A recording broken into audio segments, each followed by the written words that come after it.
John Wick has been about the guns, it's been about the fighting, it's been about cars from day one. John Wick 4, we have our Arc de Triomphe sequence, where we have fights alongside cars. You've never seen so many car hits in your life. It turns into a giant car John Wick soup sandwich. Keanu, you're gonna have a gun, you're not gonna have doors, you're gonna be shooting, you're gonna be sliding, you're gonna do a reverse 180, you're gonna do reloads in the midst of all of that. Smashing people, hitting people, throwing them off with like little 180s and sending them off. Everything's complicated. If it's not complicated, it's easy. And nothing about John Wick is easy. John Wick 4 is crazy.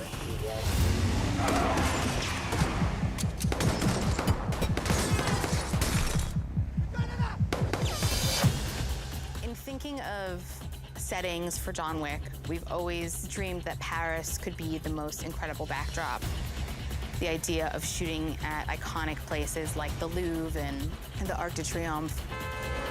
It is a roundabout that is designed to ease traffic, but it is just insanity because everybody's just looping around and there's mass traffic in there and people are moving fast and it's just a crazy Paris traffic central system. And then people also don't realize just how massive the Arc actually is. Planning a car sequence in general is complicated because you have giant machines with people inside of them, and trying to be able to do any kind of car sequence well takes a lot of planning, takes a lot of coordination.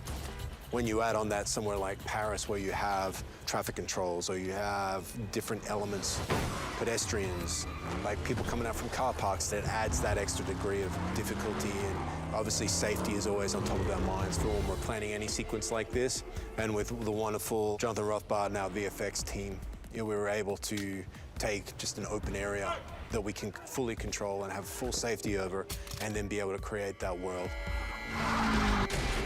And so we ended up working in this airport in Berlin, Tegel, that is not operating anymore. So we had this whole expanse.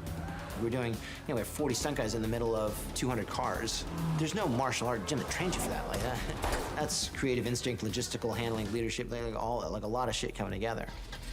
Muscle cars are a big part of the world of John Wick.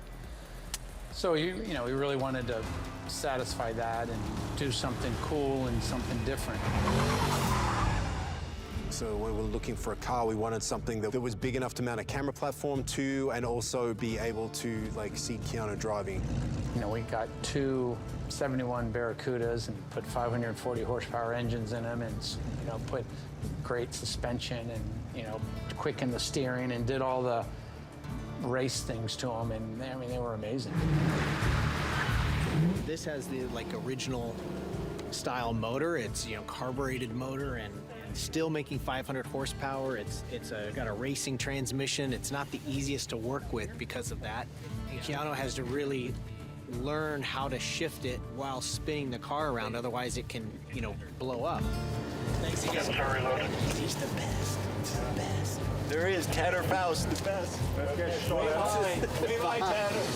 We got Keanu in a car and started doing some driving, and he has some experience. He's done some racing, and he rides a motorcycle, and he's handy. So we just wanted to explore, what is he good at? So I started to go to Tanner Faust John Wick training school.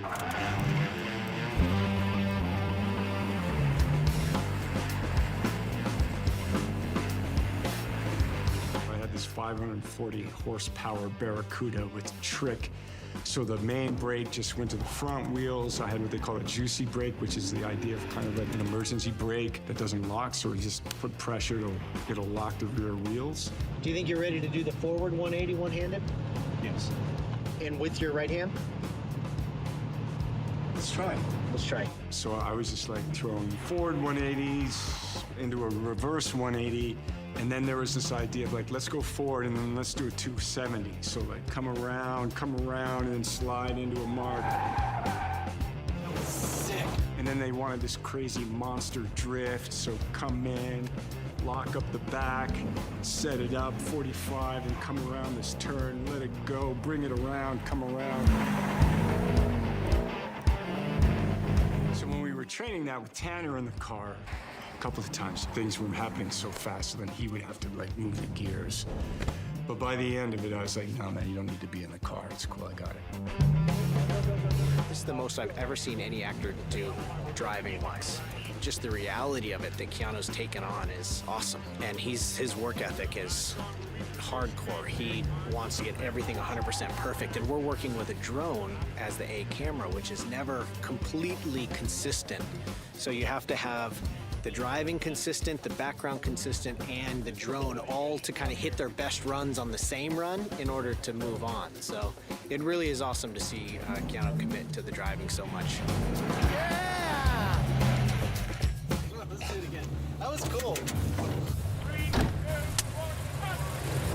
We had to create a sequence where we tore all the doors off and lost the windshield, and Tanner came out to Germany and we were getting ready to train Keanu, and I was like, yeah, you know, they're gonna shoot at him and I want him to drop down behind the dashboard and drive and slide the car, kind of pitch it sideways and maybe hit some guys with a car. And he goes, oh, you know, it'd be cool if he reached down and picked up the gun. And I was like, can we do that? And so, you know, him and I put it all together and figured out that it was possible. And then we told Keanu, hey, we're gonna do this thing and then you're gonna pick up a gun. And he was kind of like, what?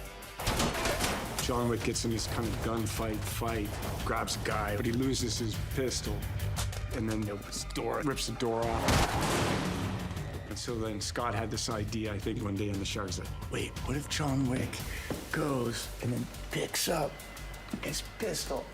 And I was like, yeah. And so then they were like, okay, this car, there's a pistol, there's the angle. If you lock the juicy brake, you get on the gas, you start spinning the tires. If you go at this angle and then you turn a little bit here, you'll start to send it around. Then you can't see the gun for a second, so then let's draw a line. So then Scott's like, what if I put Velcro on the pistol and then put a glove with Velcro that when you get there, it'll just get there and then you can go. And you can see that's Keanu reaching out and grabbing that gun off the street, which he did for real. Keanu now is doing 40 to 60 miles an hour in a long drift, and he's really got good. With Scott, he wants it a little bit, I call it hot sauce, Roger's hot sauce. So it can't be super clean. It has to, like, if I'm doing drifting around the car, shooting at people, and not just drive around them, but drift around.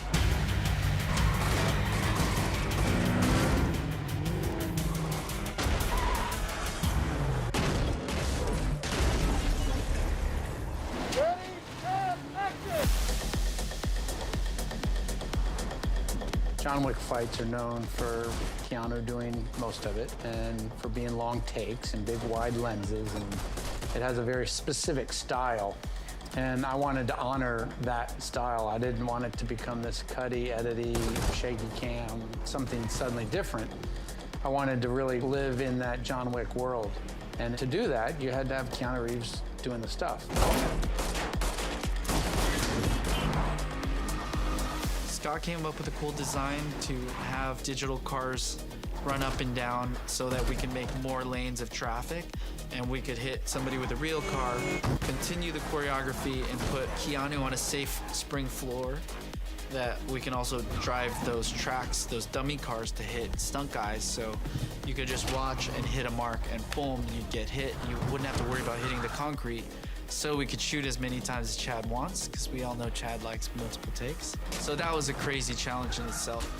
For me, it's the type of visual effects work I love doing, in the sense that we're doing this incredible mix of live action car work and live action fighting work. But then we're doing this interesting combination of unique tools in order to then replace them with digital cars so that we can hit people with a velocity that you've never really done before. It was really important to Chad, while we're in this sequence, to really feel like people are getting hit at the velocity that you would see of all these cars going by. And even though we're doing it at 10, 50 miles per hour, I mean, it looks like it's somebody traveling 30, 40 miles per hour. And I think we really embraced the danger and the violence of being in a fight within some heavy traffic in a city as thick as Paris. And that is the story of John Wick Chapter 4, Car Food.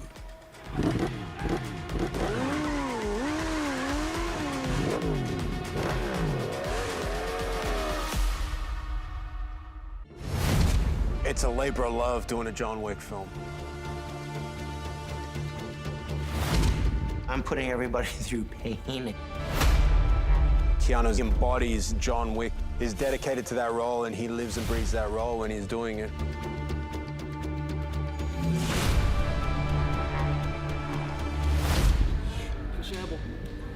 Yes.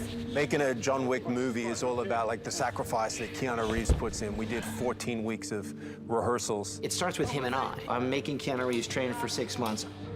If Keanu doesn't get better, and by better I mean expands his role, he tries different things, like physically he gets better. Keanu was coming in every day. Keanu's just hitting the mat, hitting the mat, hitting the mat, prepping for this role. The training was like 3 times a week, and then when we got to Berlin, the training was 5 days a week, 4 hours a day. So it was a 2-hour morning session, lunch, 2-hour afternoon session.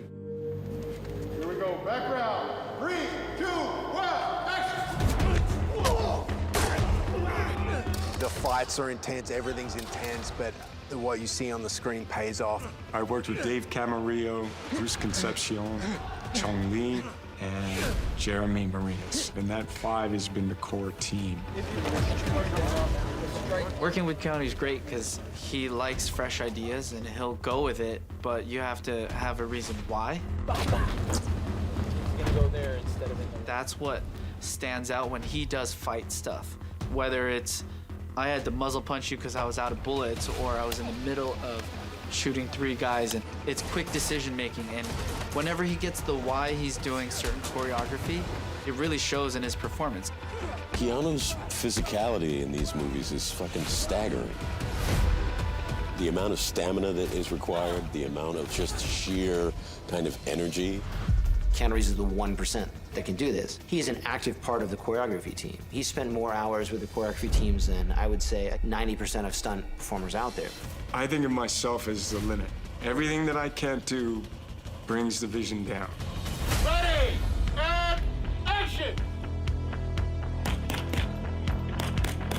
One of the great things about John Wick is the tactical element and the realism that we try to bring to it. John Wick is an iconic gun person.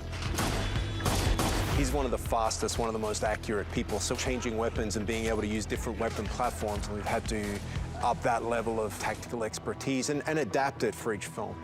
He really gets into the minutia of what he's doing, whether it's handling a gun, how it loads, reloads, where his hand goes, because he really likes to dive deep into the nuances of it. Taryn Butler worked with me with all of the weapons and the pistols and shotguns. Taryn Butler wanted to give him something for this installment of Wick that was a little different. This is called a Pit Viper. It's a great looking gun. Keanu specifically asked for this during one of the training sessions. He said, "Can I get an MPX? Some bad guy will have this, and he'll take it and he'll lay waste on people." Ready, and action!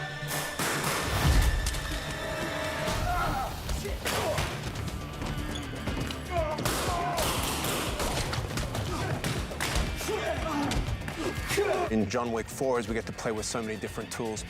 The one thing that Chad had in his head, he had nunchucks. But it couldn't just be nunchucks. It had to be nunchucks, but how do you use that with a pistol? We had a solid 6 months of him learning how to train with nunchucks, but a lot of times it was also mixed in with the judo and jiu-jitsu, so he's doing nunchucks and gun at the same time, mixing it with jiu-jitsu at the same time. It was definitely a learning curve because it's like, how do you put enough nunchucks to make everybody interested and excited, but not too much where it becomes another nunchuck sequence? Jeremy broke down the Bruce Lee and Enter the Dragon with the nunchuck sequence, so that was my warm-up sequence. Instead of making it a scene about nunchucks, it became another set of his platform. So part of his platform is having his handgun and reloading with the handgun. Well, in between reloads, when he's out of bullets, he can use this hand to hit with the nunchucks. And we just kind of made it second nature to where every time he put his nunchucks around his neck, it was kind of like holstering his gun. So it looked like he was going from a primary to a secondary weapon. We'd do these threads where I have nunchucks and I have to like hit and do different, different holstering, and then threads with guns and then hitting and disarms. And and go throw. It's been great to have a creative team to help put me in positions and situations that are dramatic and with action. And, you know, coming out of that, you know, we came up with terms like gun fu and car fu. And with this character, John Wick, taking these different styles, what you can do with him. Yes, of course he can drive a car and shoot out the window or have a pistol and do judo, jiu-jitsu. It's been great to, over the course of these chapters, to be able to continue to world build and to continue to innovate with the character. I enjoy trying to realize the vision. Last words, Winston? Just have fun out there.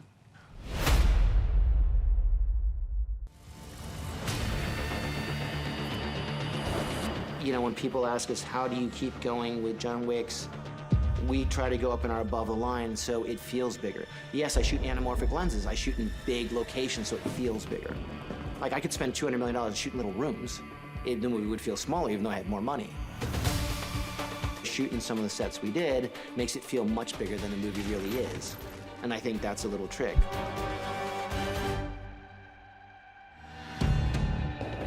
It's been a pleasure to do all four of them. I've watched it grow and grow. The budget gets bigger, the sets get bigger. New levels of production design, the scale, the scope, a lot of big rooms, high ceilings. Even though they're sets, they feel like real places. The team that built these places is phenomenal, you know, and it just really helps immerse you into that space. I talked to Chad about finding locations that could be anywhere in the world and then treat it as a blank canvas with the right artwork and the right set dressing and the right lighting. Taking what you have and then turning it upside down and creating something. So to me, it's a challenge. I love it. Kevin Cavanaugh is a brilliant production designer. He comes up with ideas and he runs these. He'll go off and the next day he'll come back and he'll just expand it like it's like watching mold grow, just expand. Like, oh my God, these are great ideas. Room 880. We're trying to introduce this world of continentals all over the world. And each major city has its own look, its own design, its own style. And now we've introduced the Osaka Continental in Japan. Osaka interior, that was built in, you know, like an old subway station. Welcome to the Osaka Continental. How can I help? I really tried to mix this traditional samurai kind of way of life and their aesthetics and the artwork that dates back to the 1600s. I use that as a base, as a foundation. And what can we do to make it modern day, contemporary? So, for example, the exhibit room, I framed all these old, beautiful rice paper paintings and framed them in glass and put modern frames around them and put them all over the place, as a modern art gallery or modern art space would be. That transition from the interior of the hotel to the exterior streets of Osaka, we figured it'd be great to have them go through a traditional bamboo Zen garden. We took over about 4 or 5 acres of property, and we created our own bamboo that was shipped in from all over Europe. We have over 500 sticks of bamboo with waterfalls and a rock garden and cherry trees. We kind of were able to create our own little backyard to the hotel. It was a fun thing to do. I think this is a good John Wick world. I'm enjoying my hotel, Osaka Continental, very much. It comes down to Chad giving me a challenge of creating obstacle courses and what those obstacle courses could be. In John Wick 2, we had like a mirror set. John Wick 3, we had a glass structure. So this one, we chose water. Having obstacles in his way that force him through this maze. And that's really what we try to create. We built a massive nightclub. We actually found a 3-story building which had holes going through the ceiling from the top floor down that we could put all these water features into. On the ground level, we put concrete slabs on top of it that they can actually walk on and work on. But underneath, everything, the whole floor, is filled 1 feet with water, so There are a few thousands of gallons of water sitting under the actual floor, you know. And we need this water for all the waterfalls and water curtains. We have around about 60 pumps in here in the whole area. And when all the pumps are running, we pump more than 45,000 gallons of water per minute. And that's a lot.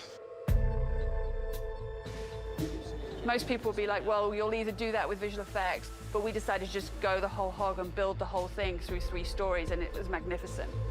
It was really important for Chad, you know, to have the water hiding people. It's a bit like hide and seek. They do not know who is behind there. It's a friend or it's an enemy. It was just incredibly impressive. And to think, this is my set, this is Killer's set. It was quite exciting.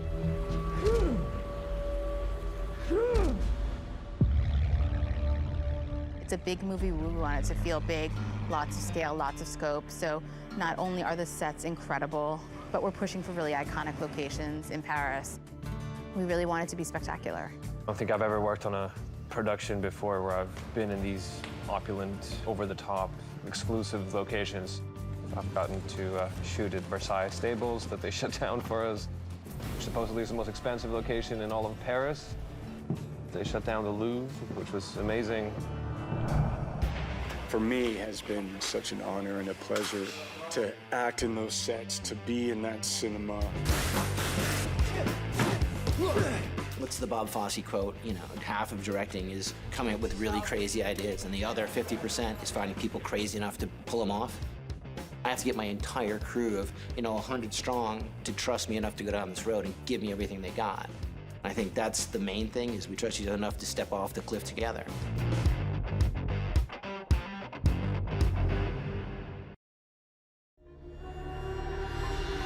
There's no protagonist, it's just we have antagonists.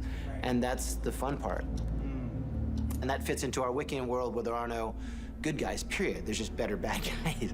Like, Wick is not a technically good guy. He's an assassin. Like, he's living in this world. He just happens to have a code in this world that we feel attracted to.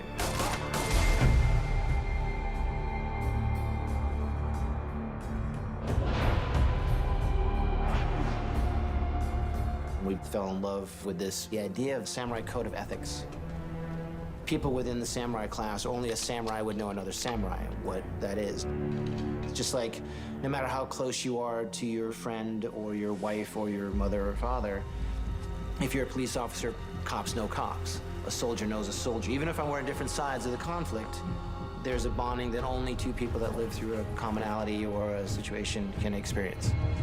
It's the burden of the life that John Wick leads. The only people he can really bond with are other people in that world that come from a similar background. But John Wick doesn't have many friends left in this world. But there is a man, Shimazu, the manager of the Osaka Continental. Koji. 迷惑かけてすまない。 Friendship means little when it's convenient. He grown up with John Wick like a brother. They train each other and sometimes helping each other. Everything he touches dies. お前の人生より長い付き合いの男について俺に語れると思うな。Shimazu has a kind of Bushido spirit. He has a loyalty to John Wick. I'll stay. Don't insult my gift to you. At the end, Shimazu decided to sacrifice, even lose everything. Because John Wick is a big brother to him. Kane, Donnie Yen has a past with John Wick from the Killing Days. Former associate, I believe. And a friend. It is a complicated relationship, but it's also an amazing relationship. Nothing personal, John. We're even now. And in a lot of ways, there's a mirror image of John. He's a man who was once lethal, well, still is. But it had made a tremendous sacrifice because he did what you're not supposed to do in this world. He loved. You know, John loved his wife. Cain had a daughter and loved his daughter. I have a name for you. You kill him, and you and your daughter will be free. No one can touch her. And he was close to John back in the day when they were both active. They don't have any personal animosity to each other. But sometimes it's not about a good and a bad guy. Sometimes it's about two characters that have contrary agendas that unfortunately can't coexist. Without you and I, on that we agree. My daughter's not. Having a duel where Cain is killing John Wick to save his daughter. Remember your daughter. Fuck off. And John Wick, what does he have to live for? Shimazu's death gave John Wick idea of sacrifice. That's the way of samurai. A good death only comes after a good life. He realizes what the most important thing is in the end of his life. Those who cling to death live. Those who cling to life die.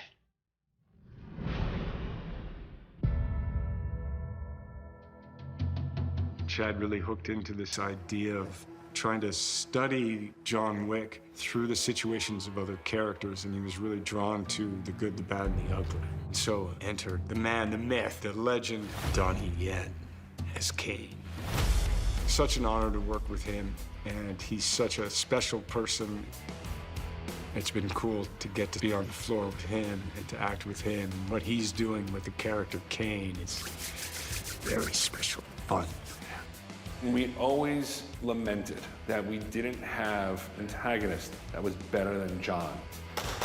What's really interesting about Cain, it's by far the biggest role we've had other than John throughout the 4 films.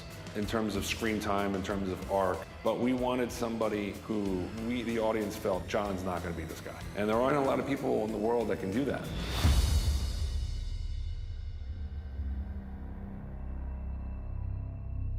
You know, I believe in fate, destiny, right?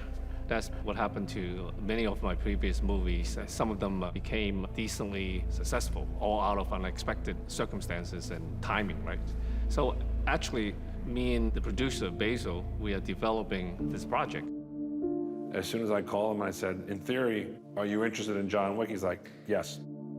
Out of nowhere, right? He said, oh, you know, Donnie, would you like to be in it? I said, well, it depends, right? Depends on the role and in the script. And just got on the phone and spoke to Chad, and they really made me feel comfortable and felt I think I can do something with this new character in their universe. And it was just an ongoing process. It was back and forth for a couple of weeks. And I was convinced, and I said, all right, you know, I'll do it. You know, I trust you, you know?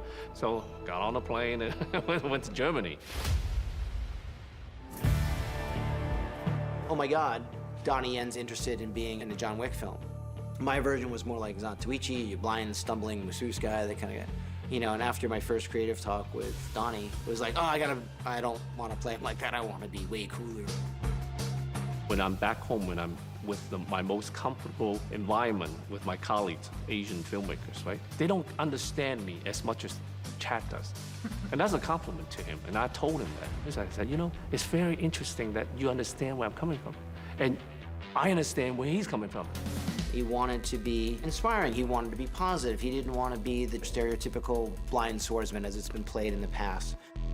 Actually, I was kind of against that in the beginning. When he said, oh, he's blind. That was before I went to Berlin, right? I said, I've done that in Rogue One, in Star Wars, right?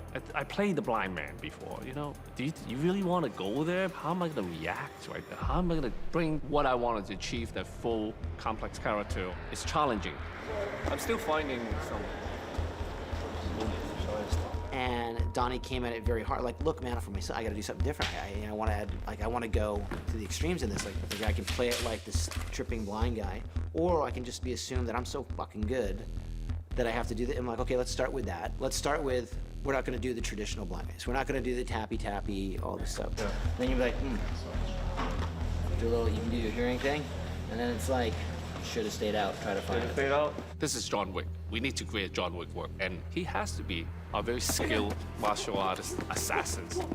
He sent me some pictures. What do you think? How does he picture this Kane? And I told him, well, I see him stylish. Steve McQueen, Bruce Lee. And I said, remember Bruce Lee during the black and white interview with the skinny tie and the black suit and everything? Just give you a little Bruce Lee here, a little Enter the Dragon. No, he dresses well, you know, he's express himself, you know, he doesn't take any shit, you know, he curses, you know. That's another thing. I said, look, why can't he curse? You know, he got a temper. You know? Come on, John. Come on, John. I'm a fucking blind man, man. Come on, get out here. Let's end this. Well, either way, I think it's a good chance for him to stop. Let's get this over with. Let's get this shit over with. Let's get my fucking gun shit. And at the end, we just both created this character together. That kind of changed just from a Zatoichi replica to a whole new character that went well beyond anything I had planned. So, like, thank you, Donnie. John? How are you? You knew I'd be here. I suspected it. We started to settle in a bit of what this character is about. Then the action came. He's the one starting it off going, okay, so how do we do this?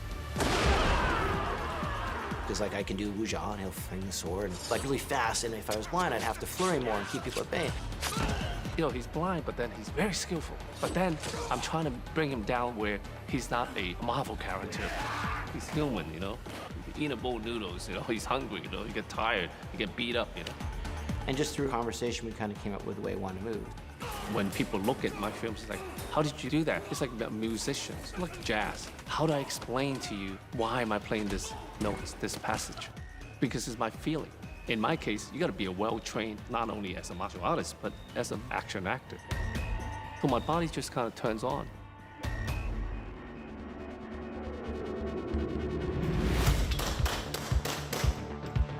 Here's a funny story. So they do all this choreography. Donnie Yen's flying over, so I'm learning with Koji choreography in a fight scene with the swords.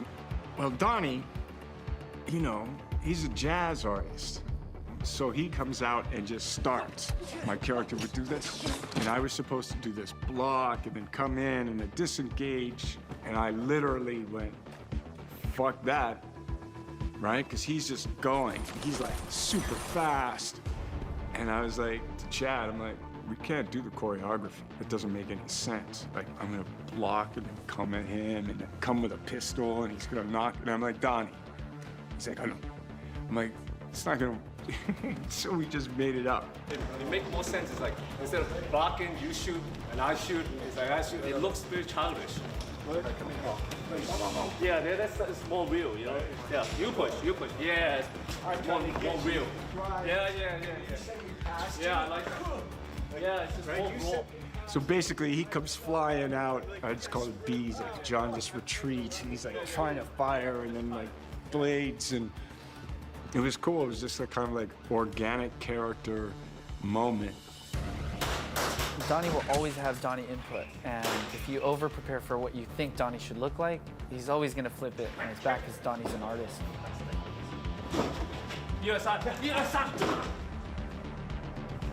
A lot of the stunt guys are like, if you haven't worked with Donnie before, be ready.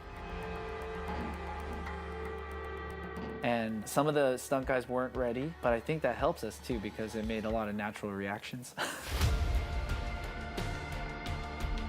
When Donnie and Sanada-san, they have a fight to the death. It was amazing to watch Donnie and Hiroyuki work that out. Because they are both no joke. They are no joke. With Donnie, it's my very first time working with him, but we share the same friends like Jackie or the stunt guys. Also, I'm watching his movies. So those kind of things make me feel, no, it's not the first time, right? So feel like long friend. Patty's eating too much German. I'm going to put you at 32 frames. You're going to look great. So maybe we can use the chemistry into the movie. So I'm really enjoying working with him.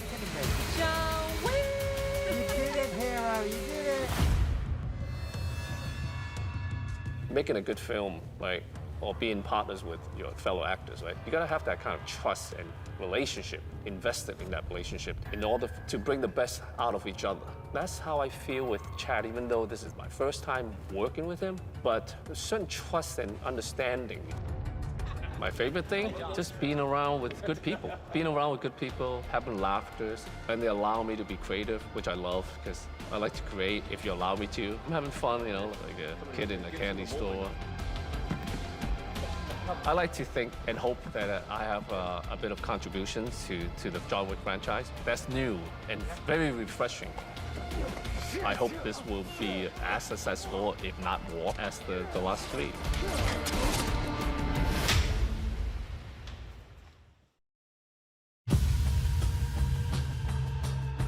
One of the under-discussed aspects of the John Wick franchise is that we pay an enormous amount of attention to the aesthetic and an enormous amount of attention to the wardrobe. And I think Chad Stahelski is the best action director in Hollywood in the last 15, 20 years. And for such a rough and tumble action guy, he appreciates the beauty of cinema and the beauty of the image.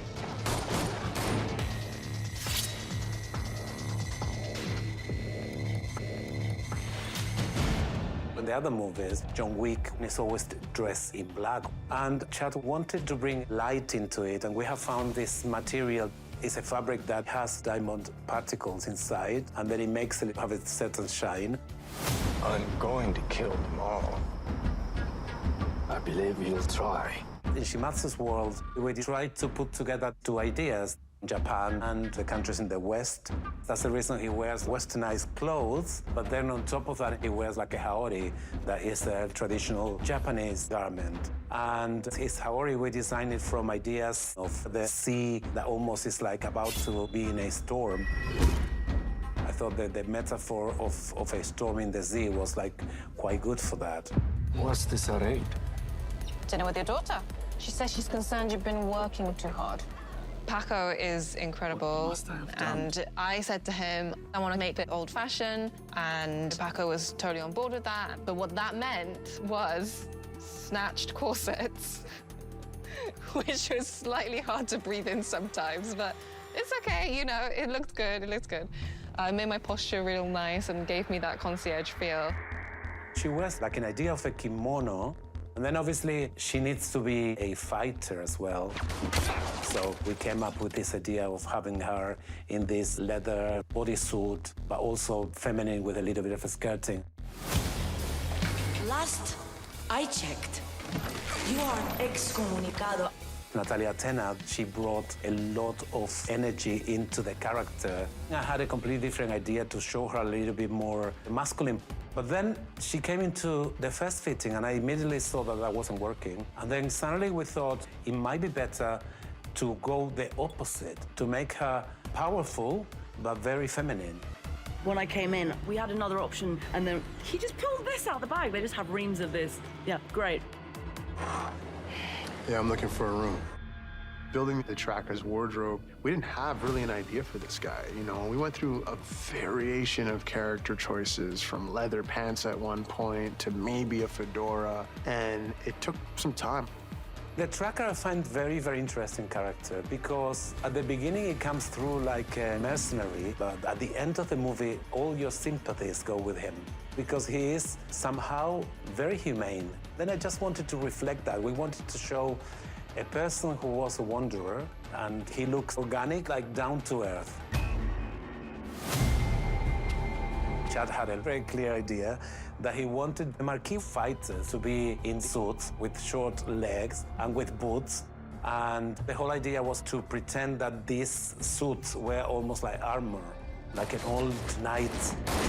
ミルミドンの人たちは防弾の服は着てるけど、まあ頭とかは出てるんで格闘技とかそういうスキルもいろいろ持ってる。ハイテーブルと言われるタクティカルガード、スワットみたいな見た目の人たちは銃弾が効かないんで何もひるまずひたすら進んでいくっていうような感じ。In the case of Kane, played by Donnie Yen, I tried to fix his designs in what he is, a killer because both Kane and John Wick, they are wearing a black suit and they are almost the same. They are like father and son or brother and brother in a way, and they fight each other, but not because they want to. They will rather be on the same side. The Marquis is played by Bill Skarsgård, and you had to feel his power and his presence. And the outfits that he's wearing really do that and are magnificent. Some of them are hand-painted, some of them are hand-embroidered, and the level of detail that went into his outfits was just incredible. With the character of the Marquis, I just knew right off the bat I wanted, a certain type of wardrobe. I know I wanted to change suits every time. I wanted this opulence that is almost comical to a point. We're gonna do a triple Windsor knot. I'm gonna put silver thread in your clothes. It's gonna kick light.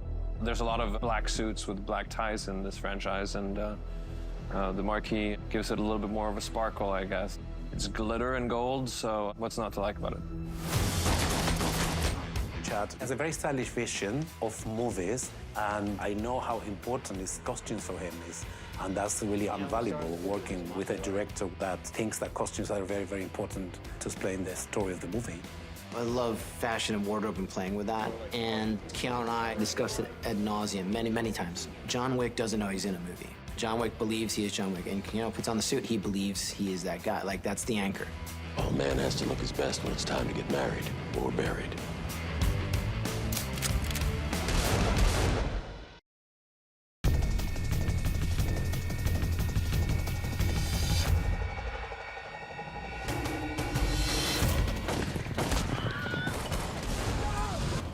We have some crazy beautiful sequences in John Wick 4 in ways that I've never seen in a film. They're so insane that I think people are going to struggle to understand what we actually filmed on set versus what we did later. It's pretty exciting to be a part of that, like something like the water sequence.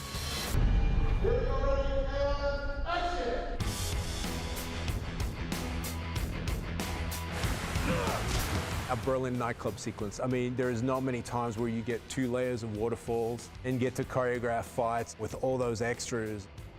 Do a John Wick movie, they said. It's going to be great fun. Getting rained on. Fighting Keanu Reeves. It's fucking hard work, man. That was probably one of the greatest sets that I've worked on. The waterfall, it's 30 feet long and 30 feet high, which is quite a number because to get this water up this high, it's very tricky. You need powerful pumps.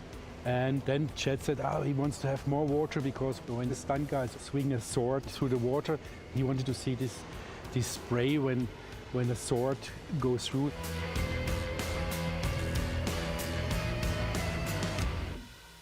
I like reflections. I mean, that's obvious with the amount of glass and water I do in these things. My dad has a plumbing background, and I saw this water feature that he'd done in a house 30 years ago. I'm like, I'm putting that in a movie someday.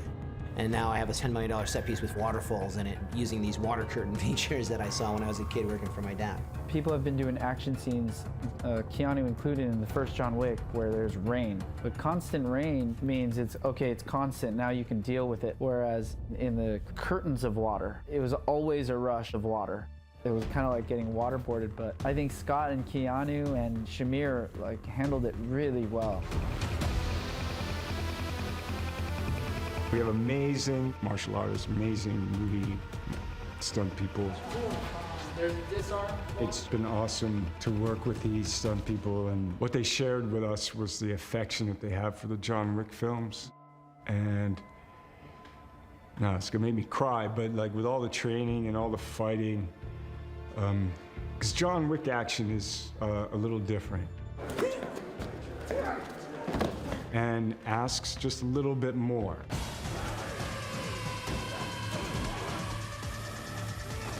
Because Chad wants reality, he wants Rex, he wants it to feel real, he wants the beautiful violence. So it's been so cool just to have their enthusiasm for the films, their enthusiasm to work on the show. What other franchise can you put, 70 styles car chases, samurais, ninja, attack dogs? Chapter 1's about the dog and the feelings around dogs, and Chad loves dogs. So in Chapter 3, we had the Malinois. And the Malinois, the dogs, they're back now in Chapter 4. The tracker, Shamir, has a Malinois, and there's some new next level stuff. On John Wick 4, we have the 5 dogs, 3 girls, 2 boys, but only one on camera. Each one has their own repertoire of stunts they do, but all 5 have been on camera. They've all played a vital role, and hopefully the audience likes what we showed them. The dogs, they react to certain things, and one of the things that they're trained to attack are like neon green objects. So you can't wear neon green anywhere on set. So if you're wearing a neon green sweater, there's a 50-50 chance that you may or may not lose an arm.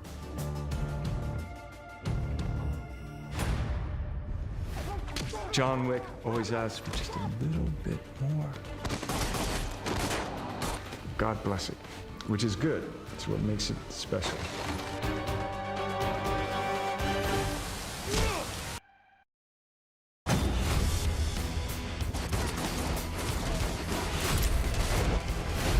Prepping the top shot, you almost had to choreograph all the pieces like a live show.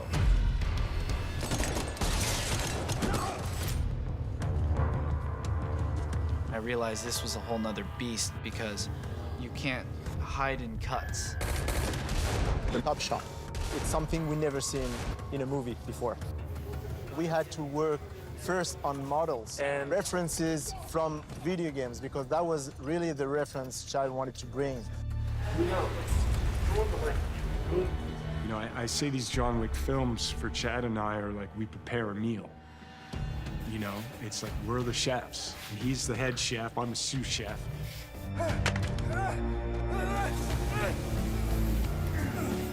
We find the ingredients, we're putting it together. Boom, coming around. Now this guy, Keanu's gotta be coming out a little sooner. So flashlight action go. Go back to the beginning. It is really more of an art piece. It's something visually different. The top shot is an amazing sequence. We took a 4-point cable cam, tracking John Wick up the stairs. It gives us a whole world we really haven't seen before to play with. You're in the John Wick world, but now we're looking at it differently, and we're having different tools. You get to see cause and effect. We get to see the bad guys before John Wick gets to see the bad guys. Guys coming from the left instead of the right, and from behind him. He's got to move around. He's got to kill 30 people in one shot. Then we have to make a seamless cut to another shot. 30, 31, 32, 33, 34, 35. Well, now it's how do we hold a top shot, make it interesting, choreograph everything to it. 41. Cut. All it was about was finding chances to show Keanu as kind of horizontal so you can see his face. Because everything's at the top of his head at this point.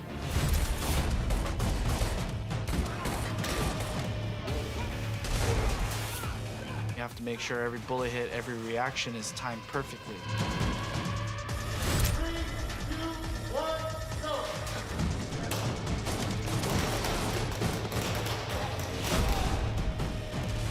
John Wick uses TTI. He uses Terran Tactical Innovations guns. He's got this shotgun blasting out fire. It is a Genesis 10-shot shotgun. This gun is freaking amazing. To highlight that and to figure out how to stitch it all together and marry the choreography and the timing and the fire and the dog. It's a different take on John Wick doing what John Wick does. How many did you kill to get out? A lot.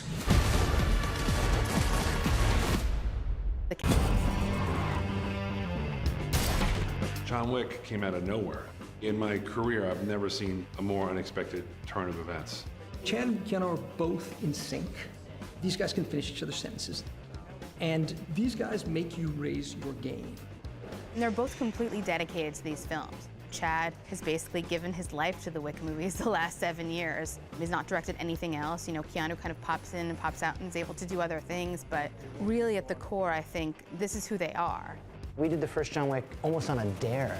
You know, we all had good careers going, and Keanu had got a script that could have gone many different directions. And it wasn't until John Wick 4 that I realized that it's not the movie I intended to make. It's not the series I intended to make. It's not the character I intended to make. Somewhere between 1 and 4, it just became its own thing. I'll write a phrase or I'll write a scene, then you see it up and you see people clap, and you're like, kind of hit you for a second. But then you remember the genesis of that idea and how it actually happened, and half of them are luck. Half of them are nowhere near what I wrote down on that piece of paper. It's the way Keanu plays, the way the other actors interact, the way the stunt guys go, the way the camera moves. It's all these little happy accidents that come together, and it takes on its own life.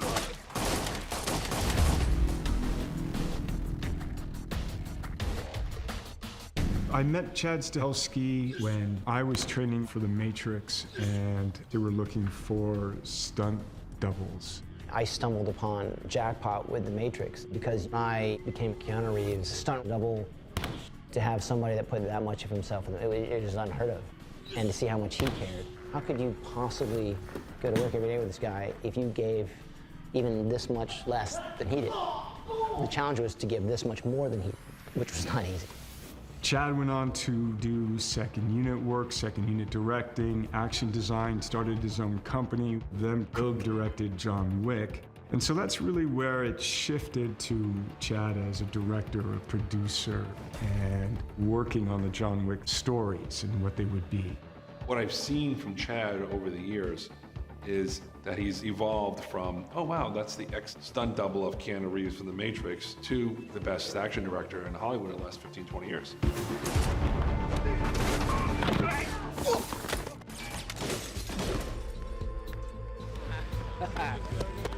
Well done. Well done. Chad and Keanu have known each other forever, and that deep trust and bond that they have with each other has been there since day one. It's why Chad is here directing John Wick 4. I think there's very few franchises that have the consistency that we have with this core team of director, star. Chad has directed Chapter 2, Chapter 3, and now Chapter 4. His take on action and the way that action and drama and story have to kind of go hand in hand is my taste. Keanu loves this franchise so much. I mean, he's in every script meeting. He's part of the casting discussions. He has come up with a lot of the best story ideas. Here's Killer coming. Oh, fuck! I love working with Keanu Reeves. I think he's one of the best creative, collaborative partners I could have ever wanted, let alone imagined. The fact that he puts so much of himself into John Wick is not just his professionalism, it's because he actually loves it. We've been in that awesome position where after the first one, we thought, what else could John Wick do? We've always tried to be true and honest to the character and who they are. John Wick doesn't come from a pre-existing IP, so we don't have to adhere to certain rules or lore or mythology that was established 50 years ago. It's from us. So every prop, set piece of graffiti on the wall, and line of dialogue is coming from myself or Keanu or from our creative writing team. I mean, I could have brought it closer. Do it on this one. Now we're in our 4th one. I think we built the trust with each other to go beyond what we both feel safe doing. And action, guy goes, open up. I have to get my entire crew of, 100 strong to trust me enough to go down this road and give me everything they got. And it starts with Keanu. And I think that's the main thing, is we trust each other enough to step off the cliff together. What I love about it is everybody's so passionate. It's really a spectacle to be in a space like that, and a blessing to be able to work at that level with people who are masters at their craft.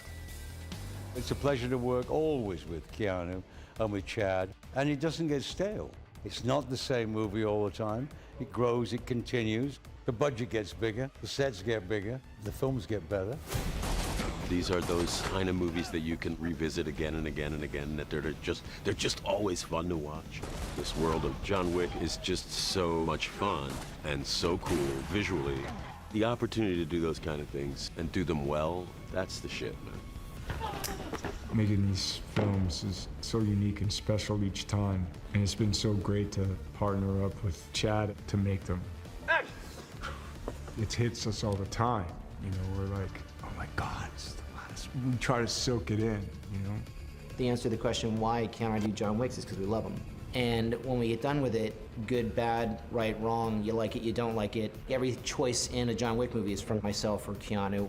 Whether you think we make good choices or bad choices, there are choices.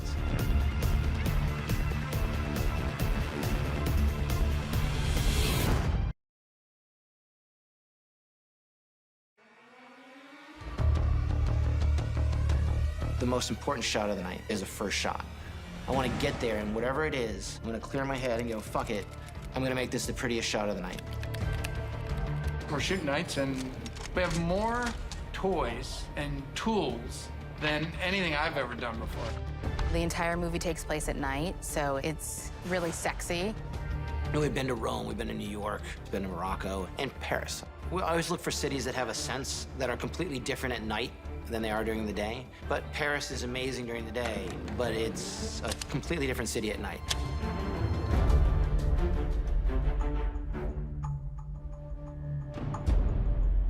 Okay, Jeremy, as soon as those pads are on to another rehearsal.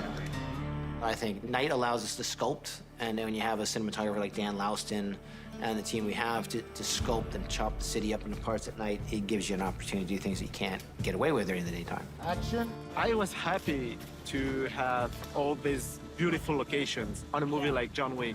The lights on John Wick are very special. It's like making new pictures from Paris.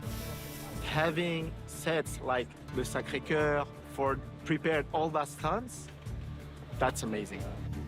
I have to say, I think the French authorities and the French crews have been incredible in what they've allowed us to do. We have closed Sacré-Cœur for 6 nights. We're shooting huge action sequences in the environments that they were meant to be shot in, you know, so I think that's pretty crazy. Most movies wouldn't do that. To shoot on that staircase with Sacré-Cœur, I am in awe of filmmaking and stunts to go all the way up, to go all the way down. Just don't fucking stay down. And that's what the staircase is. Literally, we wrote that with that exact stop in mind. Like, there's 424 stairs, he's just gonna do 425 steps, done. Don't care how many times it takes. Even if your mind is good, your bodies are tired, but we will figure it out to be with you on, Who wants to be killed by John Wick? Qui va être tué par John Wick? Voilà, c'est la bonne question. You always get hurt. You know, you always get hurt. You gotta watch yourself. I have to watch myself. I don't want to get hurt. But working with Keanu, I know that he's well trained. You know, trains a lot, and he have all these experience, and I know that I'm in safe hands. If they want to change a choreography on the day, this is something they can do. They can go really fast. They know exactly what the actor can do. It's challenging on the beginning because you have to meet everybody, learn from everybody, but at least at the end of the movie, everybody's just like a big team. The stunt coordinators are phenomenal. Steve Dunleavy, who's with us all the time, who's fantastic. And then we have Laurent, who's our French coordinator, and he's also a fight choreographer. Stunt coordinators that are with us and have been with us working through all of these different sequences. And it takes an enormous amount of time and an enormous amount of people to figure out how to do that. And then to train with the actors, you have to have like a core group of stunt and fight coordinators that work with them all the time. It's like having a dance partner. We've had 40 stunt performers training for this sequence that we're doing this week. It's just like a constant moving goalpost. This is John Wick's last hurrah, and he knows it's the end of the line. He's got one mission, he's gonna finish it, whether he ends up alive or dead at the end of it. It's kind of a mad sprint to the end.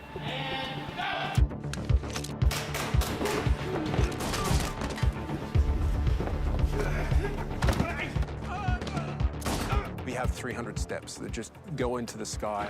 And we got to fight up them, we got to fight back down, and we got to fight up them again. If you've seen the Sacré-Cœur stairs, it's a pretty steep staircase. And the wonderful thing about that, there's so much to play with. We have ramps on the sides with trees. There's people getting shot and getting chipped off ramps in trees and down railings and over the sides. We always say, you know, in John Wick with the martial arts, it's not the gun or the stick or the knife or the sword is an extension of your arm, it's an extension of your will. And if there's one word that would describe John Wick, it's willpower. Like, the guy will not stay down. When he should, when you know, people say he's not indestructible. He just gets up.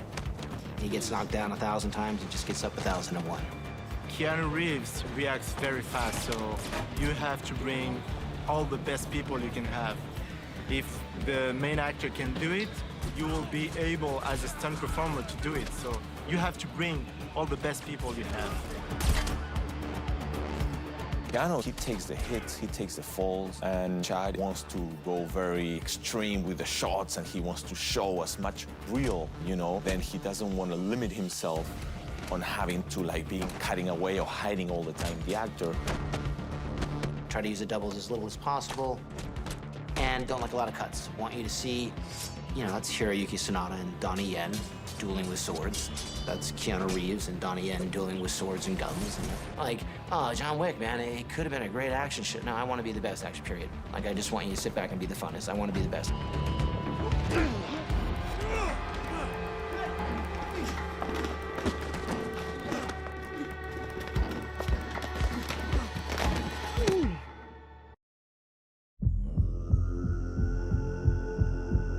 Chad really hooked into this idea of trying to study John Wick through the situations of other films. John Wick has elements of things in it that I grew up watching. It has a sensibility of a Western, of a samurai movie, of a wuxia kung fu film. It has underworld side. It has mythology. It's got car chases, you know. Keanu and I love the inspirations behind the John Wicks, the movies that we love.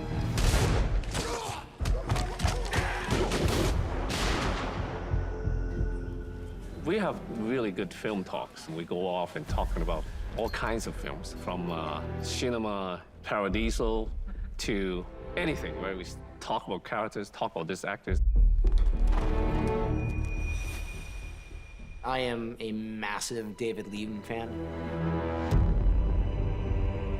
So that's Lawrence of Arabia, so check the desert box. Obviously, I've got a fetish for deserts. You get to actually do a horse chase in the Jordanian desert in Aqaba, where they shot Lawrence of Arabia.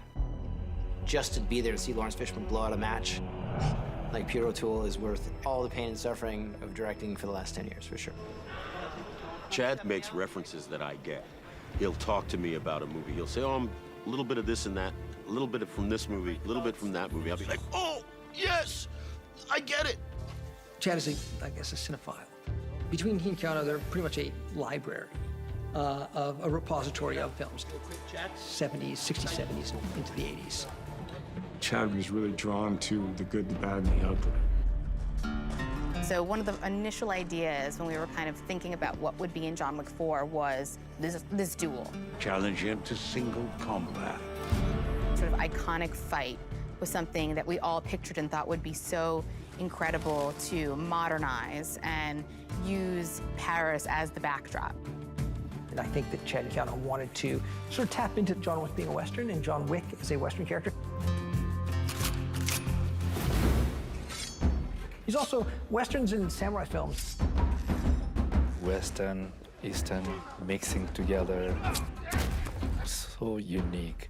And then also perfect matching for the John Wick world. I can see it's very heavily influenced by the kung fu movies. Just give your little head to the dragon. Let's get this shit over with. Jeremy broke down the Bruce Lee and Enter the Dragon with the nunchuck sequence. Being able to put in as many contact hits as we can without it whipping back and hitting Keanu, and being able to get him to control the nunchucks was kind of the big deal.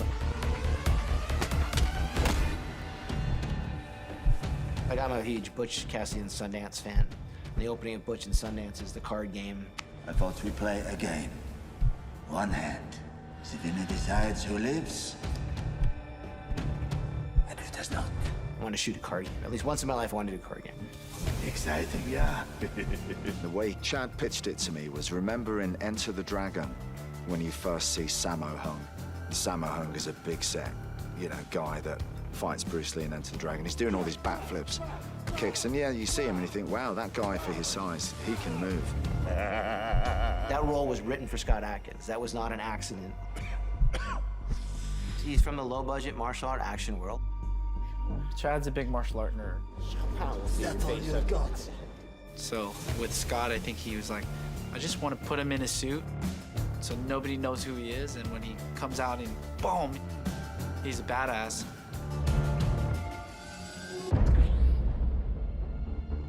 I think it's fun. I think the world that Chad created very smartly. All right, John Wick 4.